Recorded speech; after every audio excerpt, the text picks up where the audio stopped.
കേരളത്തിൽ ഏറ്റവും വെട്ടിലായിപ്പോയ കെണിയിൽപ്പെട്ടുപോയ ഒരു രാഷ്ട്രീയ പാർട്ടി ഇപ്പോൾ ഏതാണെന്ന് ചോദിച്ചാൽ അതിൻ്റെ പേര് ഇന്ത്യൻ യൂണിയൻ മുസ്ലിം ലീഗ് എന്നുള്ളതാണ്. എന്ന് പറഞ്ഞാൽ ഈ കഴിഞ്ഞ 4-5 കൊല്ലങ്ങൾ കൊണ്ട് വളരെ കൃത്യമായ ഒരു നരേറ്റീവ് അവർ ബിൽഡ് ചെയ്യുകയും അവർ മുസ്ലിം സമുദായത്തിൻ്റെയൊക്കെ തന്നെ കൺസോൾട്ടേഷൻ UDFന് അനുകൂലമായി ഉറപ്പുവരുത്തുകയും ചെയ്തിട്ടുള്ള ഒരു രാഷ്ട്രീയ പാർട്ടിയാണ് ഇന്ത്യൻ യൂണിയൻ മുസ്ലിം ലീഗ് എന്ന് പറയുന്നത്. അതിൽ ചെറിയ കഥകൾ മുതൽ വലിയ കഥകൾ വരെയുള്ള നിരവധി കഥകളുണ്ട് എന്നുള്ളത് ഞാൻ നിങ്ങളോട് പറഞ്ഞു വെക്കട്ടെ. അതിലൊന്നാമത്തെ കഥ എന്ന് പറയുന്നത് പണ്ട് KM ഷാജി നടത്തിയിട്ടുള്ള അത്യന്തം നിരുപദ്രവകരം എന്ന് നമ്മൾ തോന്നുന്ന ചില പരാമർശങ്ങളാണ്. ആ അത്യന്തം നിരുപദ്രവകരം എന്ന് തോന്നുന്ന പരാമർശങ്ങളിൽ ഒന്ന് അദ്ദേഹം പ്രസംഗിക്കുമ്പോൾ പറഞ്ഞു പോയത്,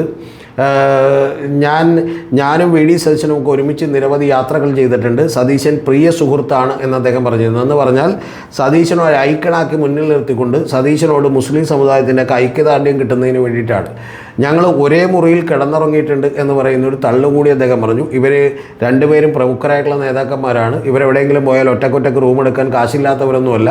ഇവരൊരു മുറിയിലും കിടന്നുറങ്ങിയതായിട്ട് നമുക്കറിയില്ല. ഇനി വല്ല വിദേശത്ത് പോയപ്പോൾ കിടന്നിറങ്ങിയിട്ടുണ്ടോ എന്നറിയില്ല. VD സതീശൻ 10-25 കൊല്ലമായിട്ട് കേരളത്തിലെ MLA ആണ്. അപ്പോൾ അദ്ദേഹത്തെ സംബന്ധിച്ചോളം ഏതെങ്കിലും ഗസ്റ്റ് ഹൗസിൽ റൂം കിട്ടുന്നതൊന്നും ഒരു പ്രധാന പ്രശ്നമുള്ള കാര്യമല്ല എന്നുള്ളത് നമുക്കെല്ലാവർക്കും അറിയാം. പക്ഷേ എങ്കിലും അത്തരത്തിലുള്ളൊരു തള്ളു പറയുകയും ഞങ്ങൾ ഒരുമിച്ച് ഒരു വീട്ടിൽ കിടന്നുറങ്ങുകയും രാവിലെ രണ്ടുപേരും 2 സൈഡിലേക്ക് തിരിഞ്ഞെഴുന്നേക്കുകയും ഒരാൾ അപ്പുറത്തെ സൈഡിൽ പൂജയുമായി പോവുകയും ഒരാൾ ഇപ്പുറത്ത് നിസ്കരിക്കാനായി പോവുകയും അതിനോടൊക്കെ തന്നെ വളരെ സഹിഷ്ണുതയോടെ പെരുമാറിയിട്ടുള്ള ഒരാളാണ് എന്ന് പറയുന്ന വലിയ കഥയൊക്കെ പറയുകയും ചെയ്തു. അതൊക്കെ സാധാരണ നമ്മുടെ നാട്ടിൽ എല്ലാവരും തന്നെ ചെയ്യുന്നൊരു കാര്യമാണ്. പക്ഷേ ഇവരത് വലിയ കഥയൊക്കെയായിട്ട് അവതരിപ്പിച്ചു എന്നുള്ളത് ഒരു കാര്യം. ഇത് കൂടാതെ വളരെ ബുദ്ധിപൂർവ്വം നരേറ്റീവ് അദ്ദേഹം ബിൽഡ് ചെയ്തത് കഴിഞ്ഞ 10 കൊല്ലമായി നമ്മുടെ സമുദായത്തിന് നഷ്ടപ്പെട്ടതൊക്കെ തന്നെ തിരിച്ചു പിടിക്കും എന്ന് പറയുന്ന ഒരു വാചകം നിങ്ങൾ ഓർക്കുന്നുണ്ടാവും. ഇതെല്ലാം തന്നെ വളരെ കൃത്യമായ സ്ട്രാറ്റജി ടീമുകൾ പറഞ്ഞു കൊടുത്തിട്ടുള്ള കൃത്യമായിട്ടുള്ളൊരു നരേറ്റീവ് ബിൽഡ് ചെയ്തുകൊണ്ടിരിക്കുകയായിരുന്നു. അതിൻ്റെ ഏറ്റവും ഒടുവിലാണ് നമ്മൾ PM ശ്രീ എന്ന് പറയുന്നത് ഗവൺമെൻറ് നടപ്പിലാക്കാൻ പോകുന്നു. CPM പ്രത്യേകിച്ചും ഒരു വലിയ കൂട്ടുകച്ചവടം ഉണ്ടാക്കിയിരിക്കുന്നു BJPയുമായി എന്ന് പറഞ്ഞുകൊണ്ടുള്ള ഒരു പ്രസ്താവനകളൊക്കെ നിങ്ങൾക്ക് ഓർമ്മയുണ്ടാവും. അത് തുടങ്ങിയത് ഇപ്പോഴല്ല, അത് തുടങ്ങിയത് തൃശ്ശൂർ പൂരവുമായിട്ടൊക്കെ ബന്ധപ്പെട്ട് തന്നെ അത്തരത്തിലുള്ള കാര്യങ്ങളുണ്ടാവും.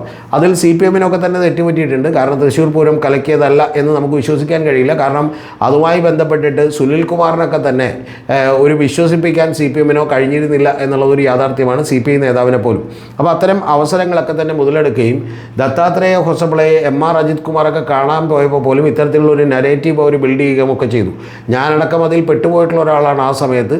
പിന്നീടാണ് നമുക്കിതിൻ്റെ ഉള്ളുകളിലൊക്കെ മനസ്സിലാകുന്നു ഇത്തരത്തിലുള്ള ഒരു നരേറ്റീവ് ഒക്കെ തന്നെ ബിൽഡ് ചെയ്തിരുന്നു. ആ നരേറ്റീവിൻ്റെ ഒരു പീക്കിലേക്ക് എത്തിക്കാനുള്ള ഒരു അവസരം കൂടി അവർക്ക് കൊടുത്തിരുന്നു CPM. കാരണം PM ശ്രീയിൽ ഒപ്പിട്ടപ്പോൾ KM ഷാജിയുടെ പ്രസംഗമൊക്കെ നിങ്ങൾക്ക് ഓർമ്മയുണ്ടാവും. അദ്ദേഹം പറഞ്ഞുകൊണ്ടിരുന്നത് PM ശ്രീ എന്ന് പറയുന്നത് ഞങ്ങൾ അധികാരത്തിലേക്ക് വന്നാൽ ഞങ്ങൾ ഇവിടെ നിന്ന് നിങ്ങൾ വലിയ ഭൂരിപക്ഷം നിന്ന് ഞങ്ങളെ വിജയിപ്പിച്ചാൽ UDF അധികാരത്തിലേക്ക് വന്നാൽ ആ പാഠപുസ്തകങ്ങളിൽ നിന്നിറങ്ങിപ്പോയ ഗാന്ധിജിയും അതുപോലെ നെഹ്റുവും ഒക്കെ തന്നെ ഇങ്ങോട്ട് തിരികെ കയറി വരും എന്ന് പറഞ്ഞിരുന്നു. പക്ഷേ ഇപ്പോൾ പാവം പിടിച്ച KM ഷാജി പറയുന്നത് അവരൊക്കെ അവിടെ തന്നെ നിൽക്കട്ടെ, ഇനിയിപ്പോൾ കയറി വന്നിട്ട് എന്തിനാണ്, പ്രായവും ഇല്ല എന്നുള്ളതാണ്. ഒന്ന് മനസ്സിലാക്കണം നിങ്ങൾ. അപ്പോൾ യഥാർത്ഥത്തിൽ അങ്ങനെയുള്ള ഡയലോഗൊക്കെ വിട്ട് വലിയ തോതിൽ ജനശ്രദ്ധയെ ആകർഷിച്ച് വലിയ ഭൂരിപക്ഷത്തോടു കൂടി ജയിച്ച് നേരെ അധികാരത്തിലേക്ക് വന്നു കഴിഞ്ഞിട്ട് ഇവർക്കറിയാലോ പിന്നെ വരാൻ വേണ്ടിയിട്ടാണ് ഈ തത്രപ്പാടെല്ലാം കാണിക്കുന്നത്. വന്നു കഴിഞ്ഞാൽ എന്ത് വേണമെങ്കിലും മാറ്റി പറയാമെന്നറിയാം. ഇതൊന്ന്. ഇനി രണ്ടാമത്തെ കാര്യം എന്ന് പറയുന്നത്, ഒന്ന് PM ശ്രീ ആണെങ്കിൽ രണ്ടാമത്തേത് വന്നിട്ടുള്ളത് നമുക്കറിയാം മദ്യനയമാണ്. അതുപോലെ ശേഷാദ്രിയുടെ നിയമനവുമായി ബന്ധപ്പെട്ടാണ്.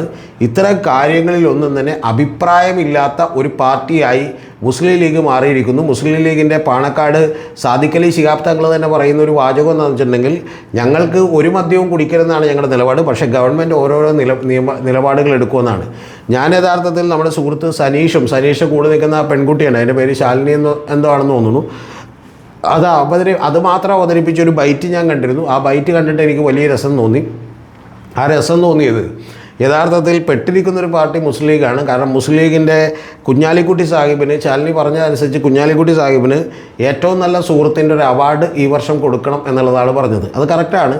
കാരണം എന്താണെന്ന് വെച്ചിട്ടുണ്ടെങ്കിൽ നിങ്ങൾക്കെല്ലാം ഓർമ്മയുണ്ടാവുമല്ലോ, മറ്റേ നമ്മുടെ VD സതീശനാക്കി പ്രതിസന്ധിയിലായി പോയ കയ്യോടെ പിടിക്കപ്പെട്ടൊരു ദിവസമാണ് റജി ചെറിയാൻ ഒരു മൂലം വള്ളം കളിക്ക് പ്രാദേശിക അവധി വേണമെന്ന് പറഞ്ഞുകൊണ്ട് നിയമസഭയിൽ ഒരു സബ്മിഷൻ ഉന്നയിക്കുകയും അദ്ദേഹത്തിൻ്റെ ആദ്യത്തെ സബ്മിഷനാണ്.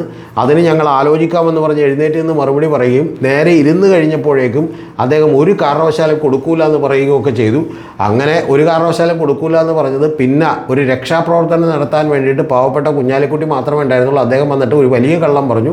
ആ കള്ളം പറഞ്ഞത് കുഞ്ഞാലിക്കുട്ടി സാഹിബിനാണെങ്കിൽ അങ്ങനെ പറഞ്ഞൊന്നും ശീലമില്ലെന്ന് തോന്നുന്നു. അതുകൊണ്ട് അദ്ദേഹം വന്നിട്ട് പറഞ്ഞ കള്ളം എന്ന് പറയുന്നത് എന്നോട് വേറൊരു കാര്യം പറഞ്ഞുകൊണ്ടിരിക്കുകയായിരുന്നു. ആ കാര്യം പറഞ്ഞുകൊണ്ടിരുന്നപ്പോഴാണ് യഥാർത്ഥത്തിൽ മുറിഞ്ഞു പോയത്. അപ്പോൾ അതിൻ്റെ ഉത്തരമായിട്ട് പറഞ്ഞതാണ്, അല്ലാതെ ഈ മൂലം വള്ളംകളിയുമായി ബന്ധപ്പെട്ടല്ല എന്നുള്ളതാണ്. പക്ഷേ കാര്യം എന്താണ് എന്ന് ചോദിച്ചപ്പോഴത്തേക്ക് പുള്ളിക്കത് ഓർമ്മയില്ല. പക്ഷേ പുള്ളി പറയുന്നത് ലോകത്തെ പറ്റിക്കാൻ പറ്റും, പക്ഷേ എന്നെ പറ്റിക്കാൻ പറ്റില്ലെന്നാണ്. പക്ഷേ പുള്ളിയോട് എനിക്ക് പറയാനുള്ളത്, താങ്കൾക്ക് താങ്കളെ തന്നെ പറ്റിക്കാൻ പറ്റും, പക്ഷേ താങ്കൾക്ക് സതീശനും കൂടി തമ്മിൽ പറ്റിക്കാൻ പറ്റും, പക്ഷേ ഞങ്ങളാരെയും പറ്റിക്കാൻ പറ്റില്ല. ഞങ്ങൾക്കറിയാം അങ്ങനൊരു സംഭാഷണവും ഒരാൾക്ക് തുടരാൻ കഴിയില്ല എന്നുള്ളത് നമുക്കറിയാം. ഇതൊക്കെ വെറും മണ്ടത്തരമാണ്. പക്ഷേ അത്തരത്തിൽ സ്വന്തം ഇമേജ് പോലും നോക്കാതെ സ്വന്തം ഈ പറയുന്ന പോലെ ചാണകവെള്ളം മുഖത്ത് തെളിച്ചുകൊണ്ട് യഥാർത്ഥത്തിൽ BD സതീശനെ രക്ഷിക്കാൻ ശ്രമിച്ച ഒരാളുടെ പേരാണ് കുഞ്ഞാപ്പ എന്ന് പറയുന്നത്. അപ്പോൾ കുഞ്ഞാപ്പക്ക് ബെസ്റ്റ് എന്ത് ചെയ്യണം, അവാർഡ് കൊടുക്കണം, ഏറ്റവും നല്ല സുഹൃത്തിനുള്ള എന്നുള്ളതാണ്. അപ്പോൾ അതിൽ സനീഷ് എന്ന് പറയുന്നൊരു വാചകമുണ്ട്. രണ്ടാമത്തെ ഏറ്റവും നല്ല അവാർഡ് എന്ന് പറയുന്നത് നമുക്കറിയേണ്ടത് നമ്മുടെ KM ഷാജി കൂടി കൊടുക്കണം എന്നുള്ളതാണ് പറയുന്നത്. കാരണം KM ഷാജി പറയുന്നത് PM3 എന്നൊക്കെ പറയുന്നത് അതൊക്കെ നമ്മളിപ്പോൾ റോട്ടി എന്ന് വെറുതെ അങ്ങനെ തമാശയൊക്കെ പറയും, അല്ലാതെ അതൊന്നും വലിയ ഗൗരവത്തിലൊന്നും കണക്കിലെടുക്കേണ്ട കാര്യമില്ല. നമ്മൾ സീരിയസ് ആയിട്ടുള്ളൊരു കാര്യം പറയുമ്പോൾ അങ്ങനെയാണോ? പിന്നെ അതുമാത്രമല്ല, അറബിക്കടലൊക്കെ ആകെ വറ്റിക്കിടക്കുകയാണ്, ആകെ പ്രശ്നമായിട്ടിരിക്കുകയാണ്. അതുകൊണ്ട് അവിടെ പോയി ഇത് കളഞ്ഞാൽ പോലും ഇത് പോകുമോ? അതുകൊണ്ട് നമ്മളിപ്പോൾ ഈ ചില്ലറ മേടിച്ച് ദമ്പടി മേടിച്ച് എന്ത് ചെയ്യട്ടെ, അത്യാവശ്യം ഭരണം നടത്തട്ടെ എന്നുള്ളതാണ് നമ്മുടെ KM ഷാജി പറഞ്ഞുകൊണ്ടിരിക്കുന്നത്. യഥാർത്ഥത്തിൽ മുസ്ലിം ലീഗിൻ്റെ അണികളും അവർക്ക് വോട്ട് ചെയ്തവരൊക്കെ ഞെട്ടിത്തെറിച്ച് നിൽക്കുകയാണ്. അതായത് ഗാന്ധിജിയോടും നെഹ്റുവിനോടൊക്കെ അവിടെ തന്നെ നിൽക്കട്ടെ, ഇപ്പോൾ പിന്നെ കയറാം, ഞങ്ങൾ പിന്നെ വടവിട്ട് തരാം, തൽക്കാലം അവിടെ എങ്ങാനും കിടക്ക് എന്നുള്ളത് പറയുന്നു. ഒന്ന് ആലോചിച്ച് നോക്ക്. രണ്ടാമത്തേത് ഈ പറയുന്ന PM3യുടെ കാര്യത്തിൽ ഇതാണ് നിലപാടെങ്കിൽ മദ്യനയത്തിൻ്റെ കാര്യത്തിൽ എന്താണ് നിലപാടെന്ന് ചോദിക്കുമ്പോൾ, എന്താണ് നിലപാട് എന്ന് ചോദിക്കുമ്പോൾ അരിയത്ര എന്ന് ചോദിക്കുമ്പോൾ പയറഞ്ഞാഴി എന്നല്ല, പുള്ളി വേറെ എന്തൊക്കെയോ പറഞ്ഞുകൊണ്ടിരിക്കുന്നു. ഈ മദ്യനയം എന്തിനു വേണ്ടിയിട്ടാണ്, നിങ്ങളിതിനെ അനുകൂലിക്കുന്നുണ്ടോ എന്ന് മുസ്ലിം ചോദിക്കുമ്പോൾ മുസ്ലിം സമുദായത്തിലെ ആളുകളൊക്കെ ഇത് ഹറാമാണെന്ന് വിചാരിക്കുന്നവരാണ്. ഇതൊക്കെ ഹറാമാണ്. പക്ഷേ ഒരു കാര്യം തുറന്നു പറയാനാണെങ്കിൽ ഷാജിക്കും ഇവർക്കൊന്നും പറ്റുന്നില്ല. കാരണം മദ്യം ഹറാമാണെങ്കിലും ശരി, ബെക്കാഡി കമ്പനിയുടെയും റിലയൻസ് കമ്പനിയുടെയും പണം ഞങ്ങൾക്ക് ഹറാമല്ല എന്നുള്ളത് മുസ്ലിം ലീഗിന് പറയാൻ പറ്റുന്നില്ല. അതുകൊണ്ട് പക്ഷേ ആകെ സതീശന് വേണ്ടി രക്ഷാപ്രവർത്തനം നടത്താനെത്തുന്നത് ഇവരാണ്. സതീശൻ വലിയ മഹാനായിട്ടുള്ള മനുഷ്യനാണ് എന്നിവർ നിരന്തരം പറഞ്ഞുകൊണ്ടിരിക്കുകയും ഇവരുടെ മേളിൽ തന്നെ താറടിച്ചുകൊണ്ടും ഇവരുടെ ഈ പറഞ്ഞ പോലെ ചാണകവെള്ളം തളിച്ചുകൊണ്ടും ഇവർ യഥാർത്ഥത്തിൽ സ്വന്തം പാർട്ടി ഇല്ലാതാക്കിക്കൊണ്ടും സതീശനെ രക്ഷപ്പെടുത്താൻ ശ്രമിക്കുന്ന ഈ രണ്ട് ഉത്തമരായിട്ടുള്ള സുഹൃത്തുക്കൾക്കും ഹാപ്പി ഫ്രണ്ട്ഷിപ്പ് ഡേ എന്നാണ് എനിക്ക് ആശംസിക്കാറുള്ളത്. ഇവർ രണ്ടുപേരും ചരിത്രത്തിൽ ഈ പറയുന്ന പോലെ ഉന്നതങ്ങളിൽ എത്തപ്പെടും. കാരണം ഇതിലും വലിയ വിശ്വാസ്യത എന്ന് പറയുന്നത് ലോകത്തൊരാൾക്കും കാണില്ല.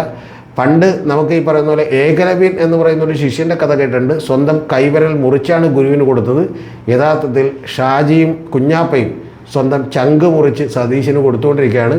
അതിൻ്റെ കാരണം ചില മധുരം നെയ്യപ്പം കിട്ടിയപ്പോൾ പകുതി ലീഗിന് കൊടുത്തതാണ് എന്ന് പറയുന്ന ഒരു കരക്കമ്പയുണ്ട്. ഞാനത് വിശ്വസിക്കുന്നില്ല. പകുതി ആയിരിക്കുമെന്ന്, മിക്കവാറും 3/4 പങ്കും കൊടുത്തിട്ടുണ്ടാവും. ഇത് ടോപ്പിക്ക് കഴിഞ്ഞു. ഈ വീഡിയോയിലുമായി ബന്ധപ്പെട്ടൊരു കാര്യമല്ല, മറ്റൊരു പ്രധാനപ്പെട്ട കാര്യം നമ്മുടെ ചാനലിനെ കുറിച്ചാണ്. നമ്മുടെ ചാനലിലൊരു പുതിയ ചാനൽ കൂടി നമ്മൾ തുടങ്ങിയിട്ടുണ്ട്. ആ ചാനലിൻ്റെ പേര് BCC വിത്ത് രതീഷ് ചക്രപാണി എന്നാണ്. ജനകീയ പൊതുബോധത്തിനുമപ്പുറം രതീഷ് ചക്രപാണിയോടൊപ്പം എന്നാണ്. ആ ടൈറ്റിലും പേരിലും ഒക്കെ പറയുന്നത് പോലെ തന്നെ ഈ നാട്ടിലെ പാരമ്പര്യ മാധ്യമങ്ങളും പത്രങ്ങളും ഒക്കെ കൂടി സൃഷ്ടിക്കുന്ന ഒരു വ്യർത്ഥമായിട്ടുള്ള അവരുടെയൊക്കെ അജണ്ടകളാലുള്ള ഒരു പൊതുബോധമുണ്ട്. ആ പൊതുബോധത്തിനെതിരെയുള്ള ഒരു ഫൈറ്റ് ചെയ്യാൻ വേണ്ടിയിട്ടാണ് നമ്മൾ ആ ചാനൽ തുടങ്ങിയിട്ടുള്ളത്. പലപ്പോഴും 10 മിനിറ്റ് 15 മിനിറ്റ് കൊണ്ടുള്ള വീഡിയോകൾ കൊണ്ട് പല കാര്യങ്ങളും ചിലപ്പോൾ ക്ലാരിറ്റിയോടുകൂടി വരച്ച് കാണിക്കാൻ കഴിയില്ല. അപ്പോൾ അതുകൊണ്ട് തന്നെ അതിനകത്ത് നമ്മൾ ഇടുന്നത് വലിയ വീഡിയോകളായിരിക്കും. ഇപ്പോൾ 2 വീഡിയോകൾ ഇട്ടിട്ടുണ്ട്. ഒരു വീഡിയോ എന്ന് പറയുന്നത് 1 മണിക്കൂറും 44 മിനിറ്റും ഉള്ള 1 മണിക്കൂറും 44 മിനിറ്റും ഉള്ള ഒരു പോഡ്കാസ്റ്റാണ്. രണ്ടാമത്തെ വീഡിയോ എന്ന് പറയുന്നത് 50 മിനിറ്റിൻ്റെ ഒരു പോഡ്കാസ്റ്റാണ്. ആ 50 മിനിറ്റിൻ്റെ പോഡ്കാസ്റ്റിൽ നിങ്ങളോട് ഇപ്പോൾ ഏറ്റവും ഒടുവിലത്തെ വീഡിയോയിൽ ഡിസ്കസ് ചെയ്തിരിക്കുന്നത് കോൺഗ്രസിൻ്റെ പാർലമെൻ്ററി പാർട്ടിയിൽ ഒട്ടും തന്നെ ഭൂരിപക്ഷമില്ലാതിരുന്ന വളരെ കുറച്ച് പേരുടെ മാത്രം പിന്തുണ ഉണ്ടായിരുന്ന VD സതീശൻ എങ്ങനെ മുഖ്യമന്ത്രിയായി എന്നുള്ളതാണ്.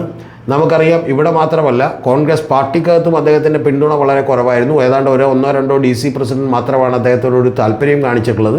അതുപോലെ തന്നെ ഹൈക്കമാൻഡിനും അദ്ദേഹത്തെ താല്പര്യമുണ്ടായിരുന്നില്ല. പക്ഷേ എന്നിട്ടും VD സതീശനെ മുഖ്യമന്ത്രിയാക്കിയ ആ മുഖ്യമന്ത്രിയാക്കാൻ വേണ്ടി സോഷ്യൽ മീഡിയകളിലും ജനത്തിൻ്റെ ഒരു പൊതുബോധം സൃഷ്ടിക്കുന്നതിലുമൊക്കെ തന്നെ ചാനലുകളെ വിലക്കെടുത്തുകൊണ്ട് വലിയ പണം മുടക്കിയിട്ടുള്ള ആൾ ആരാണ് എന്നുള്ളതിൻ്റെ കൃത്യമായിട്ടുള്ളൊരു കഥയാണ് എനിക്കതിലൂടെ നിങ്ങളോട് പറയാനുള്ളത്. മലയാളികൾ എല്ലാവരും തന്നെ കേട്ടിരിക്കേണ്ട ഒരു കാര്യമാണ്. 2 ദിവസങ്ങൾ കൊണ്ട് തന്നെ അത് ഏതാണ്ട് 1,30,000-ഓളം പേർ കണ്ടു കഴിഞ്ഞു എന്നുള്ളത് എന്നെ സന്തോഷിപ്പിക്കുന്നൊരു കാര്യമാണ്. ഒരു പുതിയ ചാനൽ തുടങ്ങിയതാണ്. ആ ചാനലിലെ സബ്സ്ക്രിപ്ഷൻ ഇപ്പോൾ പോലും 2,000 എത്തിയിട്ടുള്ളൂ എന്ന് നിങ്ങൾ ആലോചിക്കണം. അപ്പോൾ അത്തരത്തിലുള്ളൊരു ചാനലിൽ നിന്ന് ഇത്തരത്തിൽ അഭൂതപൂർവമായിട്ടുള്ള നിങ്ങളുടെ സ്വീകരണത്തിന് വളരെ വളരെ നന്ദി. പക്ഷേ ഇത്തരത്തിലുള്ള നിരവധി യൂട്യൂബ് വീഡിയോകൾ നമ്മൾ ചെയ്യണമെന്നുണ്ടെങ്കിൽ തീർച്ചയായിട്ടും നിങ്ങളുടെയൊക്കെ സപ്പോർട്ട് ആവശ്യമാണ്. ആ സപ്പോർട്ട് നിങ്ങൾക്ക് 2 തരത്തിൽ ചെയ്യാം. ഒന്ന്, നമ്മളെ ഈ ചാനലിൽ മെമ്പർഷിപ്പ് എടുത്തുകൊണ്ട് ചെയ്യാം. മെമ്പർഷിപ്പ് എടുത്തു എന്നുള്ളത് കൊണ്ട് നിങ്ങൾക്ക് ഏതെങ്കിലും വലിയ ഗുണങ്ങളൊന്നും ഉണ്ടാവില്ല. ഏതാനും ചില വീഡിയോകൾ നേരത്തെ കാണാം എന്നുള്ളത് മാത്രമേ ഉള്ളൂ. പക്ഷേ തീർച്ചയായിട്ടും അങ്ങനെ നിങ്ങൾക്ക് ആ സപ്പോർട്ട് ചെയ്യണമെങ്കിൽ വീഡിയോ മെമ്പർഷിപ്പ് എടുക്കാവുന്നതാണ്. ഇനി അതല്ല, നമ്മൾ നേരിട്ട് സപ്പോർട്ട് ചെയ്യണം എന്നുള്ളവർക്ക് വേണമെങ്കിൽ നമ്മളുടെ ഗൂഗിൾ പേ നമ്പറും അക്കൗണ്ട് നമ്പറും കൂടി ഇതിനകത്ത് കൊടുത്തിട്ടുണ്ട് എന്നുള്ളതൊന്ന് പറഞ്ഞോട്ടെ. ഇനി ഇതൊന്നും ചെയ്യാൻ കഴിയാത്തവരും ഓർത്ത് വിഷമിക്കേണ്ട ആവശ്യമില്ല. നിങ്ങൾ തീർച്ചയായിട്ടും നമ്മുടെ വീഡിയോകൾ കാണുകയും താഴെ അഭിപ്രായങ്ങൾ രേഖപ്പെടുത്തുകയും വിമർശനങ്ങൾ രേഖപ്പെടുത്തുകയും ഏതെങ്കിലും ടോപ്പിക്കുകൾ ഡിസ്കസ് ചെയ്യണമെന്നുണ്ടെങ്കിൽ അതും നിങ്ങൾക്ക് പറയാവുന്നതുമാണ് എന്നുള്ളതൊന്ന് പറഞ്ഞു വെക്കട്ടെ.